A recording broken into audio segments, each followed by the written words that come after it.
According to Jughead, every fairy tale comes with the warning that good children should never go into the woods alone, which I'd argue isn't entirely true. Some fairy tales don't even have woods. But sure, I get what he's saying. And considering that Kevin is the best man-child Riverdale has to offer, it's worrisome that he's spending his nights wandering through the woods looking for a hookup. But what's more worrisome is that during said hookup, he hears gunshots. Remember where we left off last week? Our local murderer was shooting Moose and Midge, and now we find out who did. Spoiler, no one. It seems Moose shielded Midge with his body, and Kevin showed up in just enough time to help save Moose's life.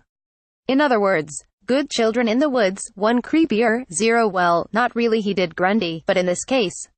After Kevin catches everyone up on what happened, namely, his new hobby of night jogging, is that what the kids are calling it these days, Veronica invites the gang over to her place to watch the season premiere of The Bachelorette, aka an excuse for them to meet her father.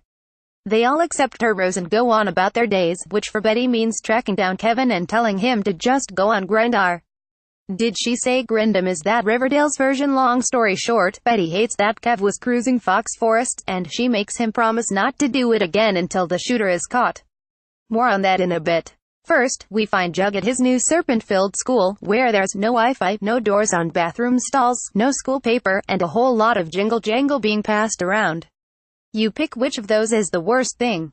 There's also some serpent rival gang called the Ghoulies and, you know, a few cannibals, because that's just what every high school needs.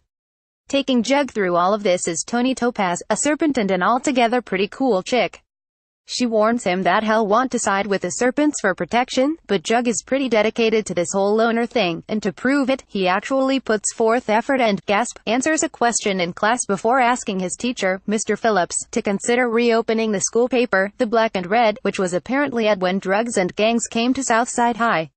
Speaking of drugs and gangs, everyone meets up at Veronica's to meet Hiram, who's naturally most interested in the boy who's captured my daughter's heart. Hiram, having listened in on Archie's latest rant, understands the frustration with Sheriff Keller and tells the young, impressionable, and clearly not always bright man in front of him how sometimes we need to take matters into our own hands. Well played, Hiram. I see right through your games. Sadly, no one else does. Hiram then invites Archie to dinner next week before telling him, I look forward to seeing what you come up with to save Riverdale.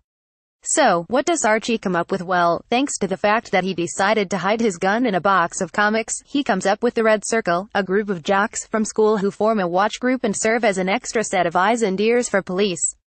They're not vigilantes, Archie tells them. They're watchdogs. And they're protecting their own. Read, they're playing right into Hiram's hand.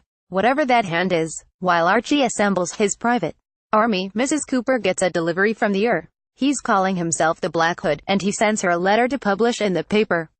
He also sends Fred's wallet and Miss Grundy's glasses to prove he is who he says he is.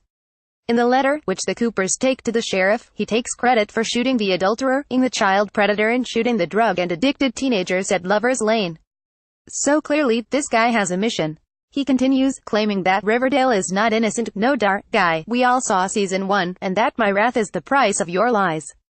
He finishes things up by saying he can't be stopped and other macho male nonsense, but Sheriff Keller and the mayor agree the paper should anti-print this. But of course, Mrs. C already has it printing for tomorrow's front page. Isn't she just the best? At the very least, her decision gets Polly to make one of her own. Yep, Polly's in this episode. And now she's decided to move to the farm where she and Jason were originally going to live.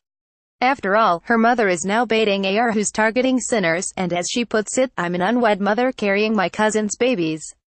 I am the poster child for sin. She's not wrong, and by episode's end, she leaves without so much as a goodbye for her parents. She says goodbye to Betty, obviously. Next, Archie has dinner with the Lodge family.